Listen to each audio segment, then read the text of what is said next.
Club breakfast. We live in interesting times. How many of you watched President Trump's speech last night on TV? Well, more than half of you. It was a remarkable speech, and this morning I heard two different people say that they thought it was the best speech that Trump had ever made. It was enormously impressive. I encourage you to tweet today's event, and the hashtag should be on your screen there. In 2025, the Leadership Institute has already trained 2,249 conservatives at 156 individual trainings. Last year, we set a record for the number of graduates. We trained 43,000 people last year. Since 1979, the Leadership Institute has trained more than 333,000 activists. And you have before you our schedule of events for the balance of March. Please take a moment to review these schools and consider attending one of them or sending a friend to our training.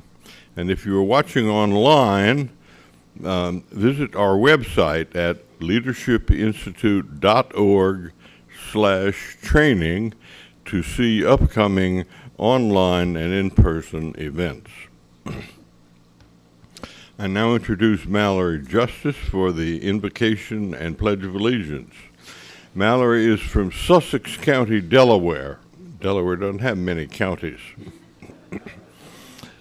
She attends Delaware Technical Community College and is studying business management, and she'll graduate with her associate's degree in this coming spring. Mallory actively works throughout her community and her state. She volunteers on local community centers, fire companies, and churches. She also works very closely with the Delaware Republican groups, where she serves as a vice Republican chairman, Republican district chairman. I almost made a joke about vice, but I'll pass on. She's a county chair for the Delaware Young Republicans. Mallory worked also on numerous campaigns and served as youth campaign manager during the primary election in Delaware. Mallory loves American history, politics, agriculture, and Christian values, and she wants to bring revival and change throughout our country. She thoroughly enjoys public speaking and educating others in her area on biblical factors and American politics. She founded the first high school Turning Point USA chapter in Delaware. Additionally, she is a member of the Network of Invited Women, founded by a graduate of our training. And Turning Point USA and the Claire Booth Luce Center for Conservative Women. And finally, the Future Farmers Association alumni. In her free time, Mallory enjoys spending time on her family farm, being with friends and family, reading, traveling to historic places, and playing her violin. She is Leadership Institute's current development events intern. Step on up, please, Mallory.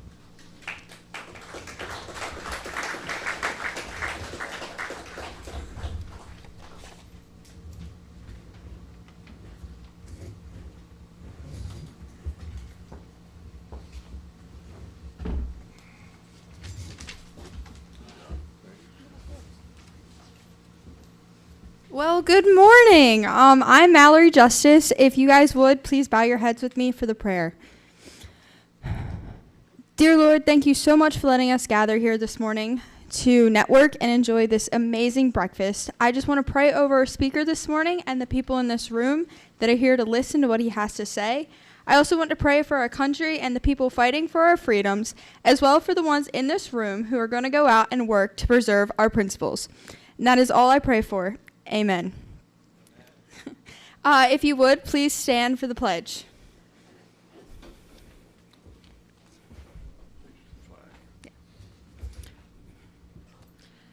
I pledge allegiance to the flag of the United States of America and to the republic for which it stands, one nation, under God, indivisible, with liberty and justice for all. You may be seated. Thank you so much.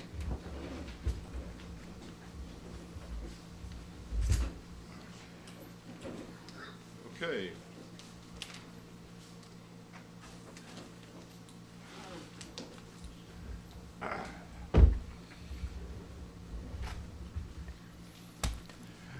Now my pleasure to introduce Caitlin Stotsky for our programs report. Caitlin has always been passionate about journalism and conservative principles. She discovered the Leadership Institute's campus reform program in college and seized the opportunity.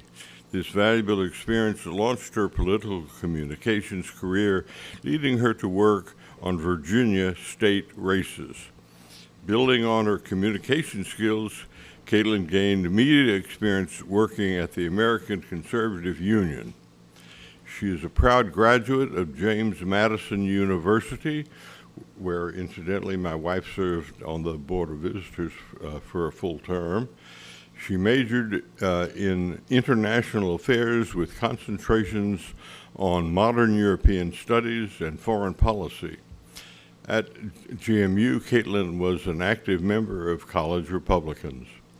In her free time, Caitlin is on the board of the Arlington and Alexandria Young Republican Club, and she volunteers on local Virginia campaigns.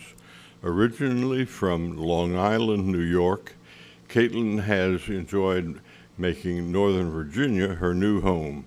In her role here as International Programs Manager, she manages stakeholder relations and coordinates premier programs, which she will discuss today.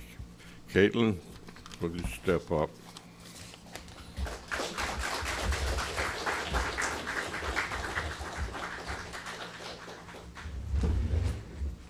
Well, thank you, Morton, and good morning, everybody. As Morton said, I'm Caitlin Stotsky. I'm the International Programs Manager here, and in my role, I have such the privilege of working with incredible people across the world and throughout this organization to put on some premier programs that I'm here to talk to you about today. So first, we have the Conservative Campaign Exchange, which is launching tomorrow. Now, this is an online Zoom series that the focus is to share best practices and lessons learned from federal elections that are happening internationally. So within our network, we're able to bring together senior campaign staffers, party leaders, members of parliament for a Zoom dedicated to each federal election. So tomorrow we're doing a Zoom series for the lessons learned from the federal German election. We'll have a member of the German parliament here talking about the results, and also senior campaign staff from the CSU party. So next, we have the Right Start California program. Our California team on the ground has done a great job of activating the base there. Yes, it still exists, and they're doing a great job at it. And they've been able to target some great potential candidates that just need a little bit more. So they have a 4-program series of fundraising, communications, campaigning, and candidate training. And the first one will be in Huntington Beach coming up soon in March. So also there's QR codes to sign up. If you're interested, just hold up your phone. Next, we have the International School of Fundraising. That'll be in the summer. We're going back to London because of our incredible partnership with the UK Conservatives there. Right now, their Prime Minister, Keir Starmer, is absolutely tanking the country, and so we're so excited to help the Conservatives so they're ready to win when it comes time. Then we have the Electech Campaign Technology Summit. Now, I know a few of you here might be hesitant of AI, but it's not going anywhere and it's part of campaigning. So we're here to, with this conference, we're bringing together some of the best within the technology sphere to talk about the role technology has within campaigning. So we have speakers lined up from Google, Microsoft, X already. It was we launched this summit last year, and we're so excited to bring it back because, as many of you know, within the digital sphere, it is changing day to day, week to week. So it's so important to stay on top of those topics. Next, we have the Urban Campaign Summit. So this will be held in Vienna with our partners there. The translation is the City Academy, and this is targeting challenges faced of campaigning within inner cities, which I know we have that problem within America, and we have those conversations all across the world. So we're excited to bring together some of our top campaign people for these programs. And then moving on, we have the Berlin Campaign Conference, which we partner with a activism group out of the CDU in Germany to bring together some of the top senior campaign officials all around the world. Last year we had people from New Zealand, Australia, Germany, the US. Everybody in our network came to share these best practices and what's working in their respective countries. And so we're so excited to go back to Berlin this year. And then this is a very special program I'm so excited to talk to you about. We are launching the Leadership Institute and Israeli Network. We have been doing training in Israel for about 6 years now, and in 2023, we had an incredible international school fundraising in Jerusalem, and our partners there were afterwards, they said, what more can we do? We need to activate this conservative base because the left is in Israel. They are doing events all the time, but there's not much going on for local conservatives there. So we're launching this Leadership Institute and Israeli Network, and it will be kind of the first alumni chapter abroad. And the specific launch itself will be a full day of communications, fundraising for our alumni there, and then more people our partners identify will be good for the program. And now coming back to Arlington, we have our advanced school politics. So we have 3 campaign leadership colleges this year. The next one's coming up in April. Now, I myself have been a part of every single one. That is, I think, over 120 days within my 2.5 years here just for this program.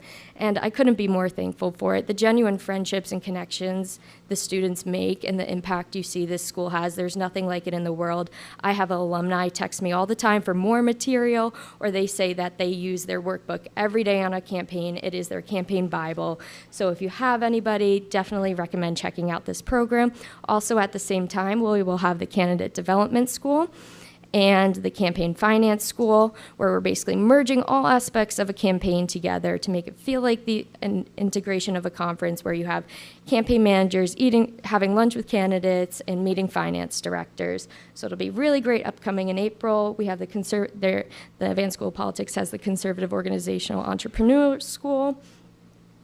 Then our school board team has their regional Learn Right summits. The next one will be in Philly.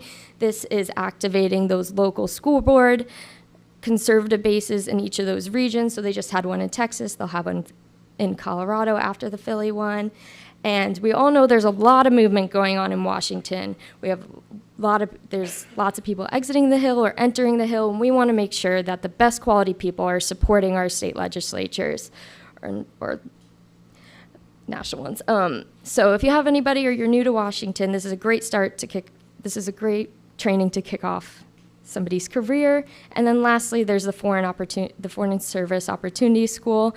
Now, I myself was an international affairs major in college, and I always thought I would go the State Department route, but I had no idea how to do it. My left professors were not going to help me one bit, and they weren't very supportive in that. So a school like this can truly change somebody's life and career trajectory. So whether you're looking for a change in your career or know somebody who's interested in international, highly recommend these schools. So I just want to leave it with this. We had some great victories last year, but if you can't tell, we are just continuing the momentum because the work is never done here. So thank you so much.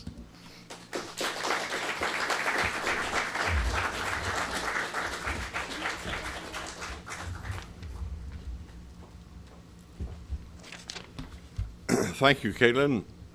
I want to take this opportunity to thank the Leadership Institute donors. Nothing that we achieve could be done did we not have a whole lot of of generous donors who understand our mission and who financially support it. To introduce our featured speaker, I'm presenting Shelby Fleshhood. Shelby is an experienced member of the Liberty Movement and a proud conservative. He previously served as the Director of Open Records for Nevada Public Research Institute, where he worked to take the mystery out of public policy. There Shelby created resources for everyday Nevadans who wanted to become involved in pressing local issues, and he conducted a vital public records requests for community use. He has volunteered on multiple political campaigns and served on the board of the Nevada Open Government Coalition. He was an accomplished debater during his college careers and worked as a speech and debate coach to help introduce new speakers to the world of competitive persuasion. In his free time, Shelby volunteers for his church's local ministries and is an avid board gamer. He's currently the Leadership Institute's political training intern. Step up here, please, Shelby, and introduce our day's featured speaker.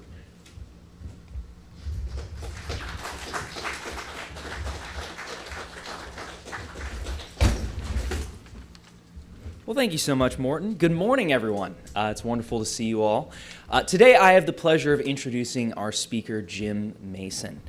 Since joining the HSLDA to lead the litigation team in 2001, Jim Mason has represented homeschooling families in a wide range of challenging situations and has set precedents that have expanded freedom for the homeschool community. Jim has served as the HSLDA's Vice President of Litigation and Development, in addition to Vice President of HSLDA Action. Jim succeeded Mike Smith as the President of HSLDA on August 1st, 2022. Jim was instrumental in litigating the 2008 California case Jonathan L., in which a state appellate court reversed its previous ruling that homeschooling was illegal. This put an end to years of controversy over the legal status of homeschooling in California and set a precedent that affects other states as well. Before coming to HSLDA, Jim represented numerous right-to-life groups in campaign finance cases and clerked for an appellate court in Oregon. He graduated with highest honors from Regent University School of Law in 1996, and Jim is a veteran of the U.S. Navy, serving on active duty in Operation Desert Storm. Jim and his wife, Debbie, live in Winchester, Virginia. They have 7 children and 6 grandchildren. The Masons' children have all graduated from the Mason Academy Homeschool, and Jim enjoys bird watching, book collecting, and family gatherings. We do ask that you hold all questions until the end when one of our mic runners will bring the microphone to you. But please join me in giving a warm welcome to our speaker, Mr. Jim Mason.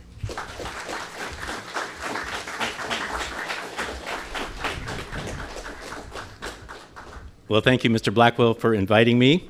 And as all good homeschooling families know, you got to keep up to date with your bio, because last Thursday, grandchild number 7 was added.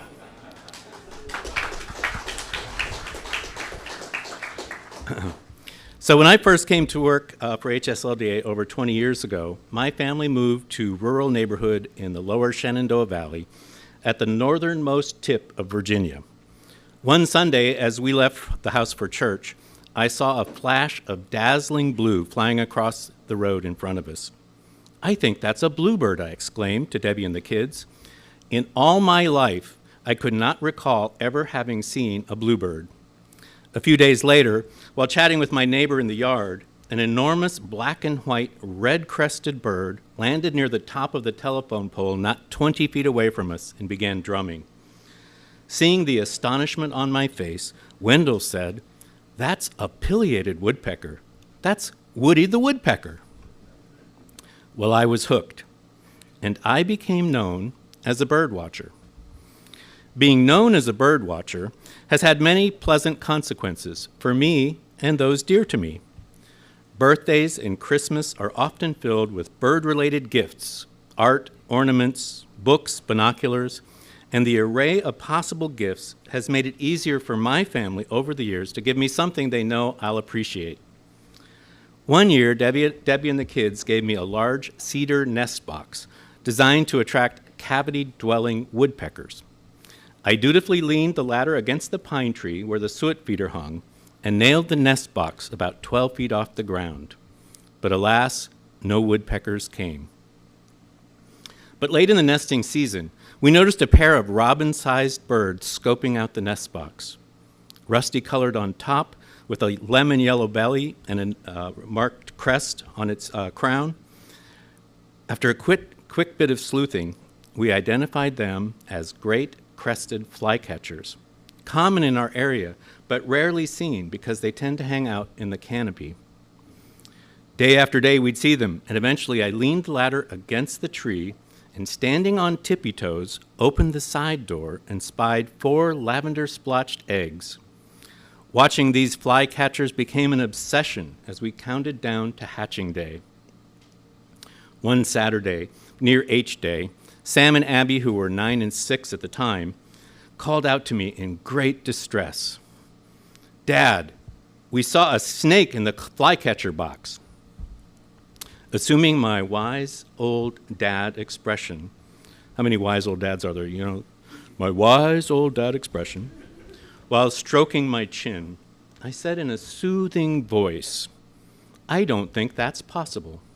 That box is way too high for a snake to climb." Unappeased, they said, "No, Dad, we really saw a snake in the hole. Come look." Aggravated that they did not trust me, I said rather pedantically, "Great crested flycatchers are well known for using sloughed-off snake skins as nesting material. I'm sure what you saw was a bird dragging a snake skin into the box." Their agitation only grew, so I went down the hill and leaned the ladder against the tree to prove them wrong. When I reached my tippy toes, I clung to the tree with my left hand, leaned over to the right to open the side hatch with my right hand, and sure enough, there was a snakeskin. As I pulled the snakeskin out, I looked down over my right shoulder and said, "See, I told you so, a snakeskin." Sam and Abby, eyes wide as saucers, were not looking at the snakeskin. Both pointed with great insistence at the entrance to the nest box, above me and to my left. From my precarious perch, teetering hard to starboard on my tippy toes, I slowly turned my head and looked up. Projecting straight out of the entrance, inches from my head, first 1 foot, then 2 feet, then 3 feet of thick black snake quivered and slithered its way straight out of the entrance. When he saw my face, he took a hard left turn, looked me square in the eye, and flicked his tongue at my nose. Frozen in time and space, we stared each other down for what seemed like an eternity. Then Mr. Snake appeared to say, "Aha, my Uber has arrived," which was kind of amazing because this was like 20 years ago. Uber hadn't even been invented. This was a very precocious snake, I'm telling you. He slithered over my ear, wrapped himself around the back of my neck, then coiled himself down my motionless body to the ladder and then to the ground. The astonishment of my loving children soon turned to side-splitting laughter as Mr. Snake slithered down the hill and into the woods. The laughter soon turned to tears as we realized that there were no more great crested flycatcher eggs. An aphorism attributed to Mark Twain goes like this: "It ain't what you don't know that gets you into trouble. It's what you know for sure that just ain't so." Think about that for a minute. It's what you know for sure that just ain't so. Like, there cannot possibly be a black snake in that nest box. HSLDA recently celebrated its 40th anniversary. At times like that, It's good to take stock, to humbly question our assumptions, to ask if there are things we don't know, or in the spirit of Mr. Snake and Mark Twain, are there things we know for sure that just ain't so? The good news is that today homeschooling is freer in America than it has ever been. Legal barriers continue to roll back. The Lord continues to bless our efforts in ways that never cease to amaze me. Homeschooling is more socially acceptable than it has ever been as more and more homeschooled kids grow into responsible adults. And I think about 72 of them are here today. Whew. Who's homeschooled? Yay!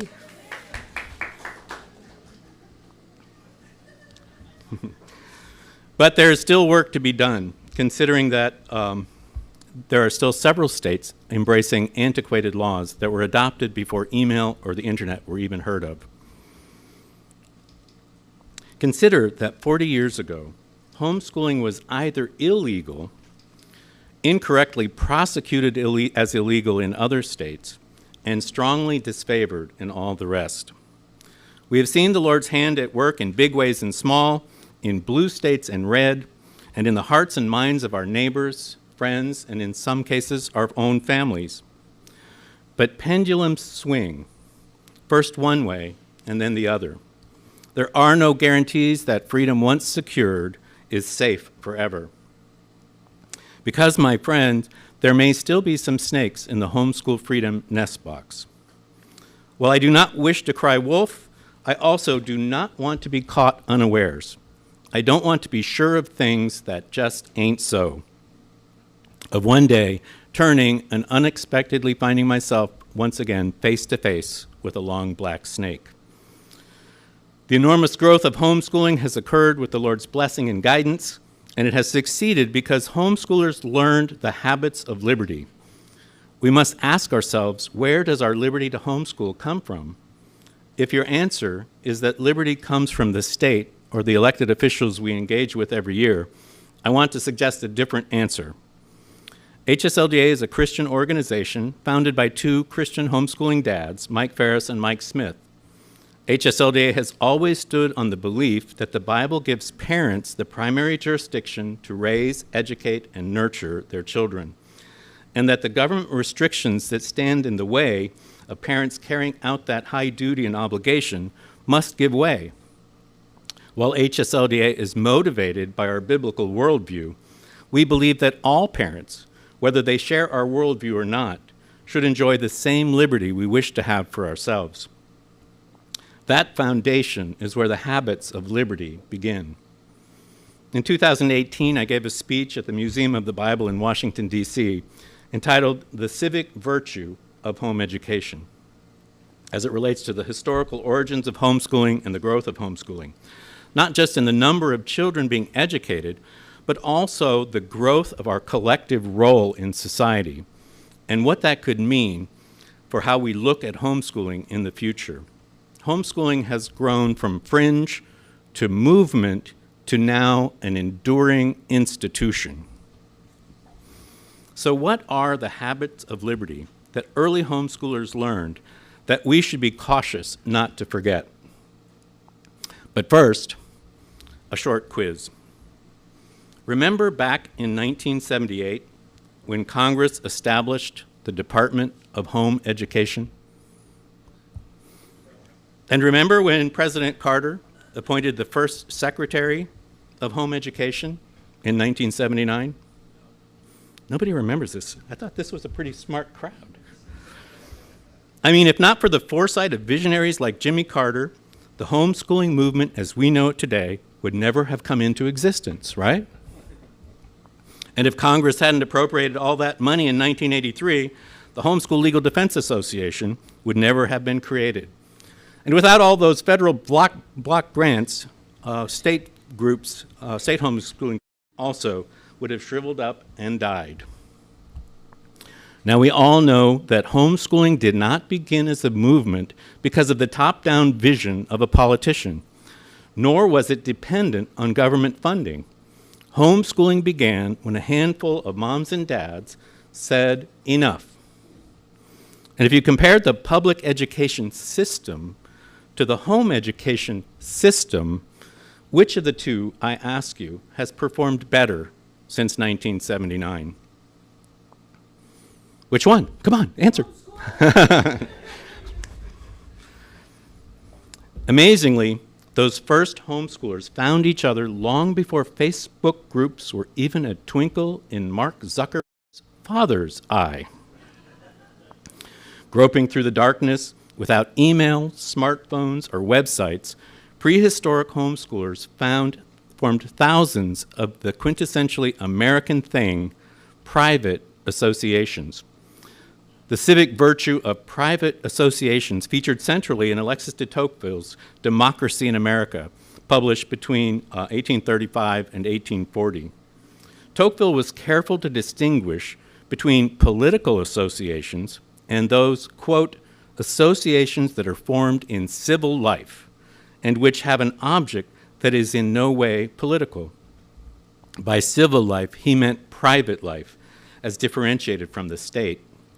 Speaking of civil life, he said, everywhere that, at the head of a new undertaking, you see the government in France or a great lord in England, count on it that you will perceive an association in the United States. In America, I encountered sorts of associations of which, I confess, I had no idea, and I often admired the infinite art with which the inhabitants of the United States managed to fix a common goal to the efforts of many and to get them to advance to it freely. Sounds a bit like the conservative movement. You see, in America, unlike in Europe, homeschoolers learned to look to each other rather than to the government to advance goals important to our families, our communities, our states, and our nation. In my own homeschooling life, and as reflected everywhere I travel in America, the homeschooling movement has been characterized by an astounding array of private associations formed to provide cooperative classes, sports leagues, mentoring, adult support, field trips, art, books, and bees, spelling bees and geography bees. And a couple of years ago, I found out that the Homeschool Association here in Virginia actually has an association for buzzing bees. The strength of the modern homeschooling movement has not come from reliance on the state. Our strength has been our reliance on the Lord and on each other. And historically, when homeschoolers have come to the legislature, it has been mostly to say, please keep your hands off. We have not typically said, please give us a hand out. The organic, voluntary, exponential growth of homeschooling over the last 40 years owes much to the secret sauce of Tocqueville's private associations. In the early days of homeschooling, opponents argued that homeschooling could not provide proper academic instruction. And then they coyly would ask the question that is all too familiar to homeschoolers. Those of you who are homeschooled, you know what that question is, right? What is it?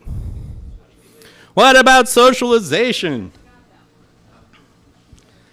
The arguments against homeschooling have lost a lot of traction as homeschooled children have thrived and taken their place in society as responsible citizens. But we must not grow complacent. In March of 2020, a prominent Harvard law professor named Elizabeth Bartholet, we were talking about snakes earlier, and Harvard professors named Elizabeth Bartholet come to mind. She's a lovely woman, I'm told. She published a law review article arguing that homeschooling is such a bad practice in America, carried out by such a bunch of backwards fundamentalist clods, that it should be banned. Not just regulated more rigorously, but banned altogether. I suspect that, a la Mark Twain, she knew for sure that her premise and her policy recommendation would be met with high praise.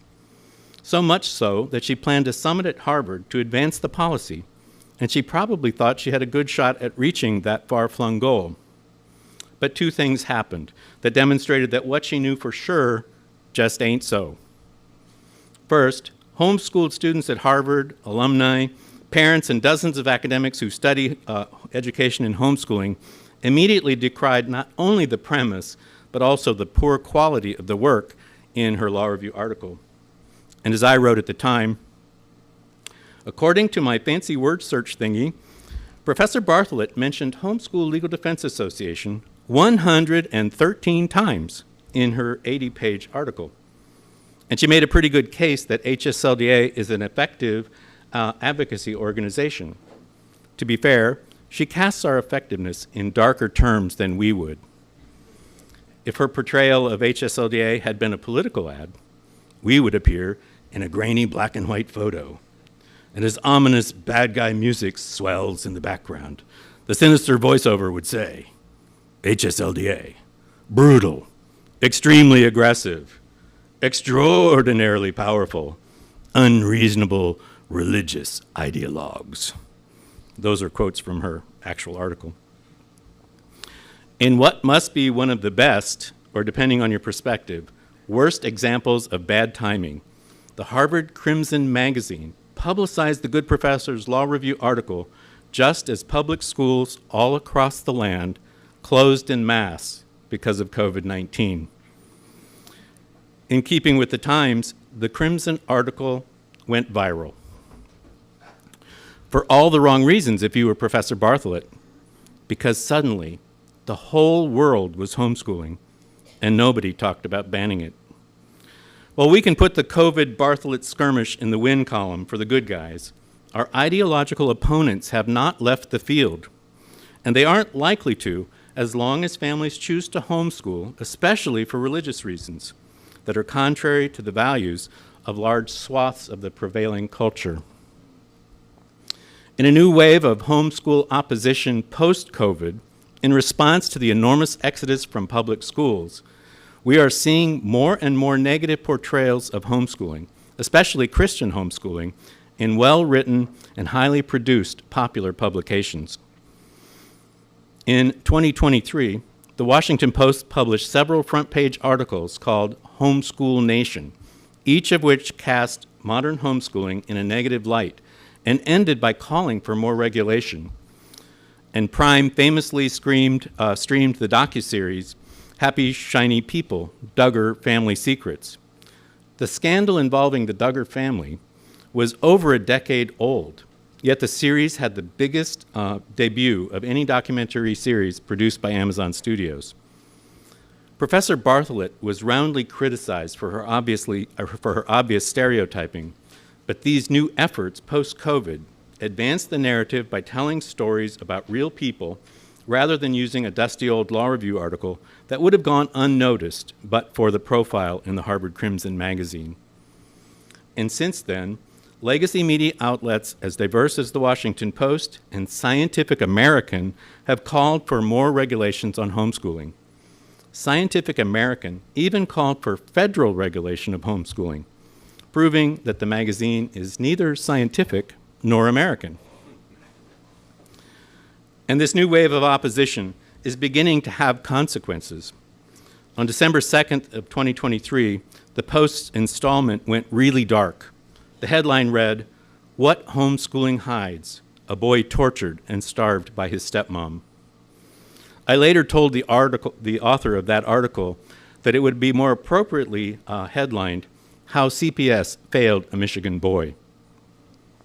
That quote did not make it into the article where I was interviewed, but that is how many of these kinds of articles choose to pitch the story about a complicated issue with a child spread over years with CPS involvement and is really well known to the authorities, becomes about homeschooling rather than about what went wrong with Child Protective Services and how to improve the way they investigate and respond. We all grieve when a child is mistreated, but there is simply no evidence that homeschooled kids are at any greater risk than other children. A recent study says almost all you need to know in the title. Demographics are predictive of child abuse and neglect, but homeschool versus conventional school is a non-issue.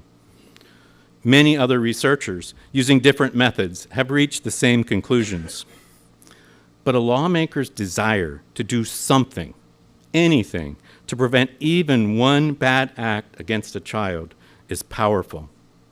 And that desire to do something, anything, extends to passing laws that would not have prevented the high-profile case of the moment and won't prevent future similar cases either. When they wish to regulate millions to possibly save one, though, they run afoul of a bedrock principle etched in American law, as restated by the United States Supreme Court in 1979, relying on authorities as old as Blackstone and Kent. The law's concept of the family rests on a presumption that parents possess what a child lacks in maturity, experience, and capacity for judgment required for making life's decisions. More important, historically, it is recognized that the natural bonds of affection lead parents to act in the best interests of their children. As with so many other legal presumptions, experience and reality may rebut what the law accepts as a starting point. The incidence of child neglect and abuse cases attest to this, that some parents may at times be acting against the interests of their children creates a basis for caution, but is hardly a reason to discard wholesale those pages of human experience that teach that parents generally do act in a child's best interests. The statist notion that governmental power should supersede parental authority in all cases because some parents abuse and neglect their children is repugnant to American tradition. Let me just say that again. The statist notion that governmental power should supersede parental authority in all cases because some parents abuse and neglect children is repugnant to American tradition. Repugnant is defined as in conflict with, incompatible with. Predictably, that December 2nd article in the Post was followed up on December 6th with a headline, "In Michigan, a new push for greater homeschooling regulations." Homeschooling is not, however, without friends in the mainstream press, and there are those who see through the post-COVID anti-homeschooling drumbeat. In response to the Post series, Matthew Hennessy, an editor at the Wall Street Journal, weighed in with a column headlined, "Why is the press attacking homeschoolers? The pandemic sold many parents on the practice, and the teachers' unions have decided enough is enough." In his column, he wrote, "The knives are out for homeschooling. How else to interpret this sudden spate of critical articles? Somebody, somewhere, has decided this experiment in liberty has gone on long enough." In July of 2024, an advocacy organization called the Coalition for Responsible Home Education published a model bill titled Make Homeschool Safe Act. CRHE was founded in 2013 by homeschool graduates. They are an advocacy organization focused on shaping media narratives and legislation to accomplish their vision of ensuring that a homeschooled child's right to a comprehensive and empowering education and a safe and supportive home is affirmed and protected by laws, stakeholders, and society as a whole. That all sounds nice. But as a sample of the worldview from which they come, this is from the introduction to their messaging guide, which they call Parental Rights Extremism Messaging Guide. And here's what they say. For decades, Christian fundamentalists in the United States have worked to enact their regressive ideas about race and gender by using homeschooling to isolate and abuse their own children. Now, having honed their tactics, they are moving to enact those ideas on society as a whole. They are like the 1619 Project, but about homeschooling. The authors of this model bill are in cahoots with Elizabeth Bartholet, and while they don't call for a ban of homeschooling, they exemplify the statist notion the Supreme Court rejected, and their model bill, if enacted, would drastically roll back homeschool freedom. Just one example from their model bill would prevent anyone who has been investigated in the last 3 years from being allowed to homeschool. My litigation practice at Homeschool Legal Defense Association, in just the last few years, we sued CPS investigators in 3 different states, winning over $1 million in damages for wrongful acts they took during CPS investigations. And the statistics assembled by the federal government say that millions of children every year are investigated, and well over 80% of those are determined to be unfounded, either based on anonymous reports or malicious reports, or just mistaken. Each and every one of them under this model act would have to wait 3 years to begin homeschooling. Lest you think I'm crying wolf, parts of the CRHE model bill have reared their ugly snake-like heads twice this legislative season. In Virginia, they tried to repeal the second most popular homeschooling option, religious exemption, but after a vigorous grassroots opposition, led by HSLDA and others, that bill never made it out of committee. And on February 6th, a bill was introduced in the Illinois House of Representatives where Illinois homeschoolers have some of the highest levels of freedom in the country. There, the CRHE actually held a webinar for legislators. And this is from the invitation. We weren't invited, so we didn't get to attend the actual webinar, but we did get the invitation. The Coalition for Responsible Home Education will be hosting a presentation for us Friday, February 21st, to discuss the history of the homeschool movement and the aggressive tactics these anti-public school advocates use. CRHE will present on the parental rights extremism movement, explain its historical roots as a response to school desegregation, and describe the movement's current goals. These goals include total deregulation of homeschooling, book bans in public libraries, anti-CRT bills, and other measures against our public schools. One example of the aggressive tactics homeschoolers in Illinois have used over the years is called, this is really bad. Children, block their children's ears. They call it Cherry Pie Day. Homeschool families assemble in Springfield for a good old-fashioned rally. Then families visit their elected officials with homemade cherry pie in the belief that when legislators meet actual real-life homeschoolers, they'll have a good view of the practice. It just so happens that tomorrow is Cherry Pie Day. And as you might expect, this year is expected to set records for attendance, 4 to 5 times previous records.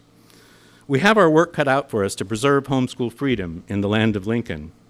Just yesterday, the bill took the first step forward and is likely to get a committee hearing next week. Ladies and gentlemen, opponents of homeschool freedom are working in new and more coordinated ways to make the pendulum swing in the wrong direction, which is why we all need to be prepared today for the new challenges that are coming our way.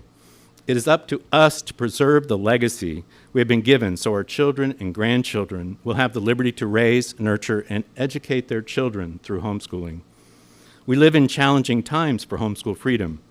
The challenges today are different than those we faced 40 years ago, but with the Lord's guidance and help, working together in common cause, from the strength we have as an enduring institution, we can have confidence that He will give us all we need to meet the current challenges.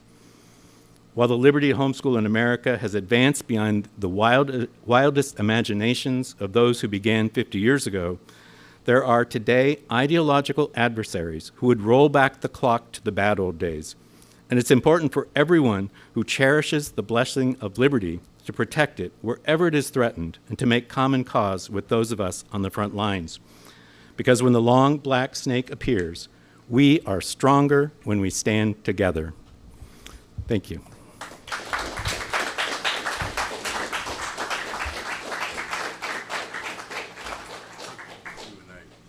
We'll now take some questions.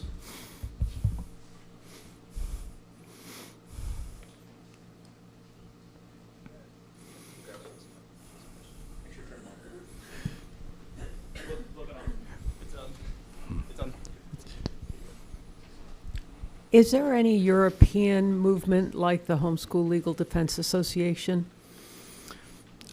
So Europe has, several countries do have small kind of beginnings of organizations like ours and the homeschool movement.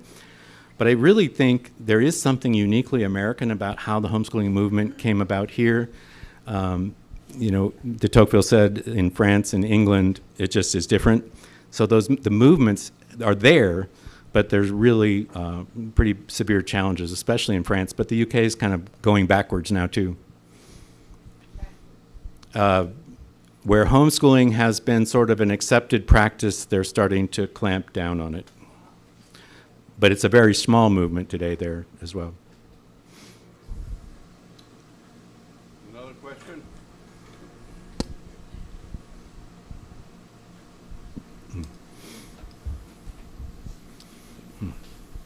Thank you.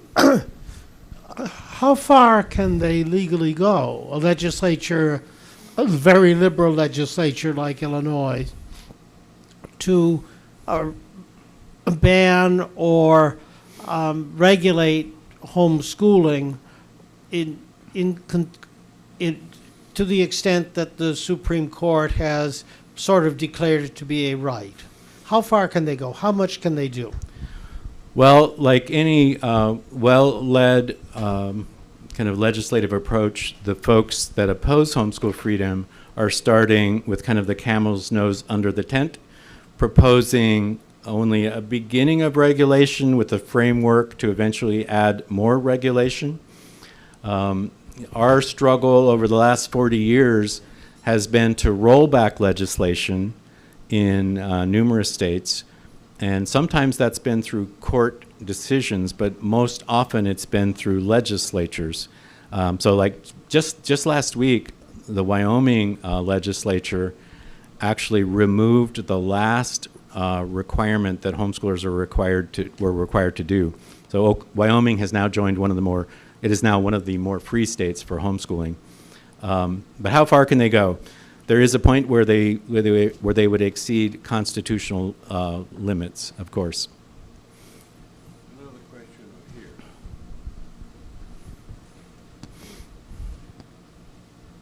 Wonder if you can say anything about the controversy in New York State between the state and the New York Times and the Hasidic yeshivas. Yeah, so one of the issues in New York State has been requiring children, you're talking about immunizations? Well, no, not just immunizations, but Hasidic education itself. Yeah, I'm not familiar with that outside of the area of homeschooling. And in the homeschooling world, when New York State started enforcing more rigorously the vaccination laws, many Hasidic Jewish families started homeschooling to get out from under those. And the state, is trying to get them back.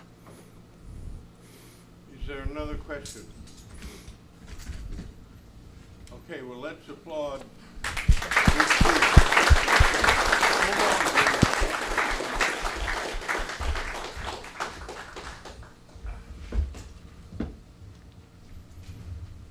Appreciate your coming. Mike Farris, who organized Homeschool Legal Defense Association, has been a friend of mine for decades, and I have two grandchildren. One has completed through high school and is in college. The other one is a high school senior. Both of them have been entirely homeschooled. Appreciate your coming, and let me present you with this Adam Smith tie. Thank you so much. Thanks for you. inviting me.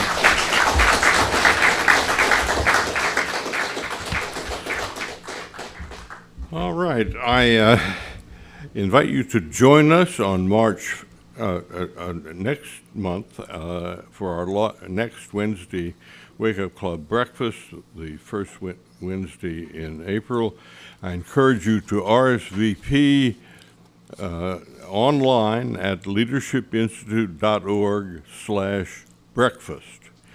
Kevin Tober, would you step up here, please?